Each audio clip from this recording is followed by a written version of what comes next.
తూర్పుగోదావరి జిల్లా రాజమండ్రి దివాన చెరువు అభయారణ్య ప్రాంతంలో సంచరిస్తున్న చిరుత గత 3 రోజులుగా జాడలేకపోవడం తెలిసిందే. అయితే మంగళవారం రాత్రి కడియం నర్సరీ ప్రాంతాల్లో చిరుత జాడ కనిపించడం అడవి శాఖ అధికారులు ధృవీకరించడంతో ఈ ప్రాంతం ప్రజలు భయాందోళనకు చెందుతున్నారు.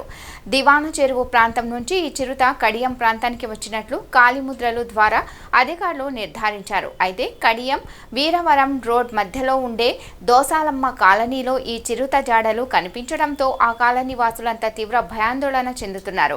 అడవి శాఖ అధికారులు ఈ ప్రాంతాన్ని పరిశీలించి చిరుత జాడ ఉన్నట్లు గుర్తించారు. అది అక్కడి నుంచి ఎక్కడికి వెళ్ళింది అనేది అంతుపట్టడం లేదన్నారు. కొన్ని నర్సరీలలో సీసీ కెమెరాలు ఉంటాయి, కానీ ఇప్పుడు అందరూ భయపడి రైతులు ఎవరూ నర్సరీలలో ఉండడం లేదని, దీంతో చిరుత ఆ ప్రాంతంలోనే ఉందా లేదా అక్కడి నుంచి సమీపమైన అంబేద్కర్ కోనసీమ జిల్లా ఆలమూరు లేదా మండపేట మండలాల పరిధిలో వెళ్ళిందా అనేది పెద్ద చర్చనీయాంశంగా మారింది. ఎవరు బయటకు రావద్దని, ఇంటి బయట లైట్లు వేసి ఉంచాలని, దగ్గరగా ఉండే మైకులు పలుకుతూ ఉండాలని సూచించారు. సమీప గ్రామ ప్రజలెవరూ రాత్రిపూట ఒంటరిగా వెళ్లొద్దని హెచ్చరించారు. పాడంచెట్టి రామ్జీ నా పేరు. కడిపలంక పంచాయతీ సర్పంచ్ని. ఇప్పుడే అందిన సమాచారం, అటవీ శాఖ అధికారులు ఏం తెలిపారంటే చిరుతపులి సంచరిస్తుందని కన్ఫర్మ్ చేశారు. కాబట్టి గ్రామస్తులందరూ అప్రమత్తం అవ్వాలని మరీ కోరుచున్నాం.